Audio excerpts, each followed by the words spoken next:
Chers amis philosophes, bonjour, bienvenue dans cette série de podcasts Les clés de la philosophie.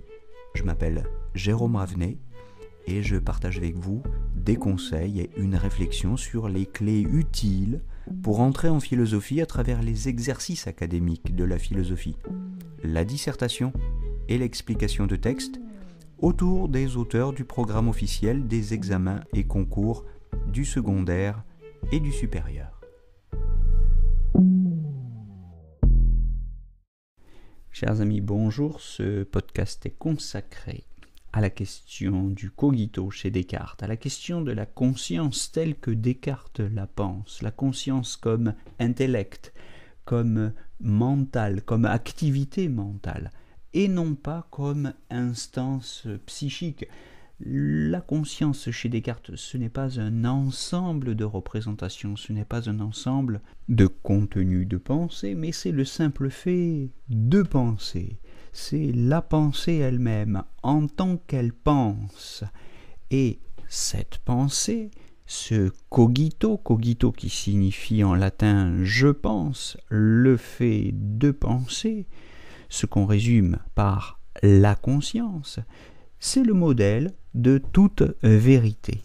Une vérité absolue, car c'est bien ce que cherche Descartes dans les méditations métaphysiques, dès le début desquelles il nous dit qu'il est à la recherche d'un fondement pour la science.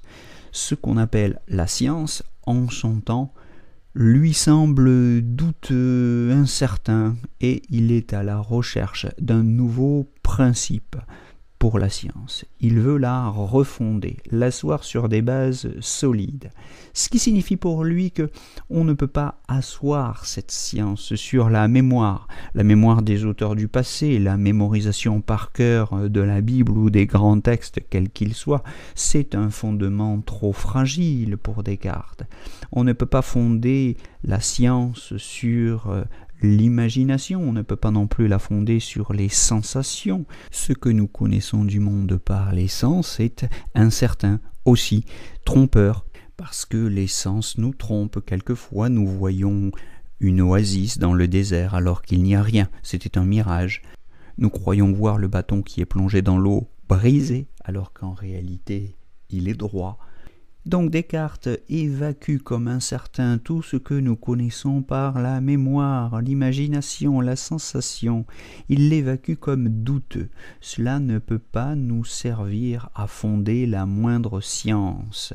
La science ne peut pas être fondée sur l'autorité d'une tradition, l'autorité des maîtres qui connaissent par cœur les textes du passé. La science ne peut pas être non plus fondée sur la sensation. Descartes récuse donc par là même l'empirisme.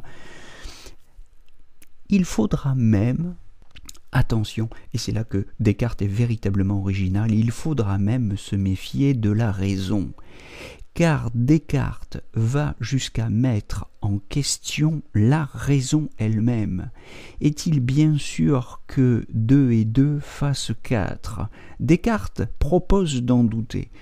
On peut croire un instant que Descartes a perdu la raison, justement, qu'il est devenu fou. Mais il s'agit par la ruse, l'astuce d'un doute hyperbolique de mettre en question tout ce qui est possible. Il s'agit de douter jusqu'au bout. Et la raison elle-même n'a pas à être épargnée par le doute, car elle est elle-même suspecte. On se souviendra que Descartes est un lecteur de Montaigne, et que Montaigne déjà doutait de la raison. Alors Descartes nous propose l'hypothèse du malin génie, fameuse hypothèse qui permet à Descartes de mettre en question la raison. Descartes nous dit: imaginons qu'il existe un malin génie qui s'amuse à me tromper à chaque fois que j'additionne 2 et 2 et que je crois que ça fait 4.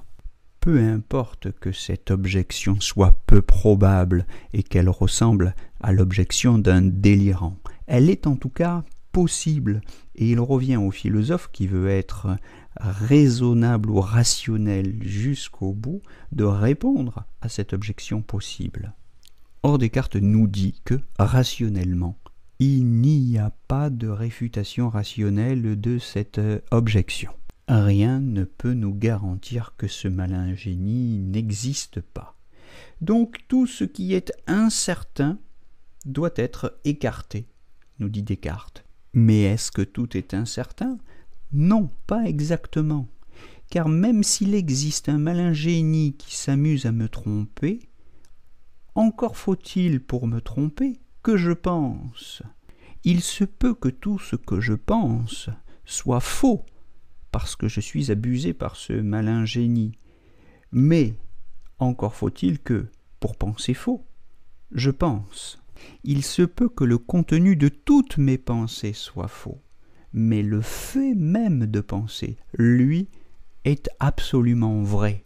La conscience que j'ai de penser est absolument certaine, quand bien même un malin génie s'ingénierait à me tromper dans le contenu de mes pensées. Vous voyez en quoi, finalement, l'hypothèse du malin génie, qui nous paraissait excessive, exagérée, hyperbolique donc, comme on le dit, techniquement, cette hypothèse apparemment déraisonnable et délirante était finalement indispensable puisqu'elle nous a permis de découvrir le cogito, l'expérience que la pensée fait d'elle-même, de découvrir dans cette expérience intime de la pensée le modèle de toute certitude, une absolue vérité.